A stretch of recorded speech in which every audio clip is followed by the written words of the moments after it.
Maganda po itong trabaho ng ating mga ahente sa PIDEA Regional Office 1 dahil nasawata po natin yung pagpasok uli ng malaking halaga ng illegal drugs sa ating rehiyon.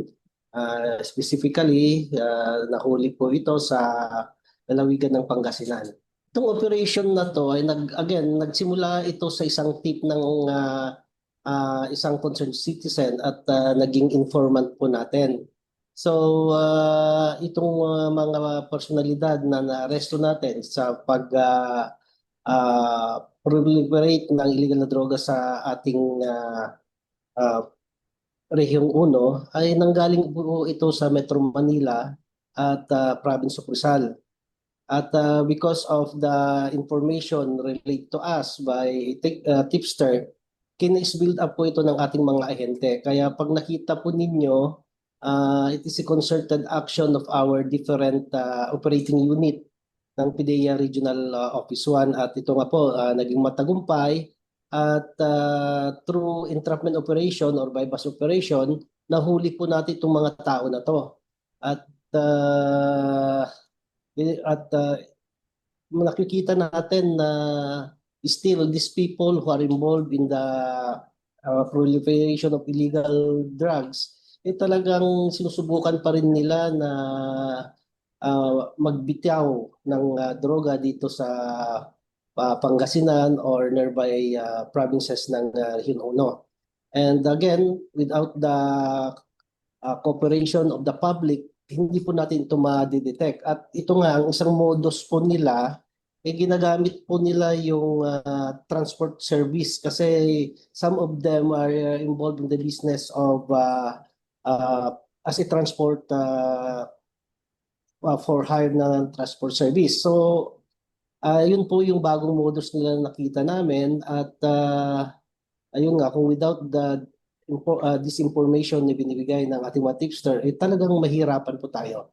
Mhm. At this also show yung na ang publiko, ating mga kababayan, ay naging very aware na rin at concerned na rin sa pagpapa-stop ng illegal na droga sa kanilang komunidad. And we appreciate very much itong effort ng ating mga kababayan na tumutulong po sa atin. Kasi in the past, sinabi ko na nga po, ang laban ng illegal na droga, hindi lang laban ni PIDEA, ni PNP, or other law enforcement agency, but also laban po nating lahat.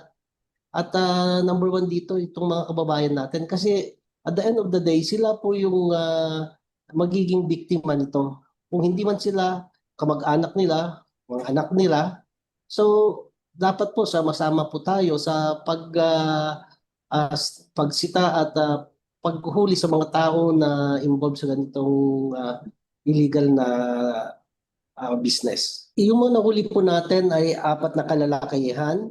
Isa po yung nanggaling ng Rizal Province at yung tatlo po ay taga Quezon City. Pero sabi ko nga kanina, ang kanilang cover sa pagbibiyahe ng mga o transport ng ilang droga ay bilang o bilang uh, empleyado ng isang transport service. So, Mhm. buti na lang na mayroon tayong concerned citizen na nagbigay ng tip at nagresulta sa kanilang pagka-aresto. Ganun po yung modus nga nila. At of course, this operation resulted also to the confiscation or seizure of more or less 500 grams o kalahating kilo ng pinagbabawal na gamot, specifically yung tatawag nating methamphetamine hydrochloride or shabu, pagkonfiska din doon sa ginamit nilang sasakyan at yung other pieces of evidence na makakatulong sa pag-prosecute sila.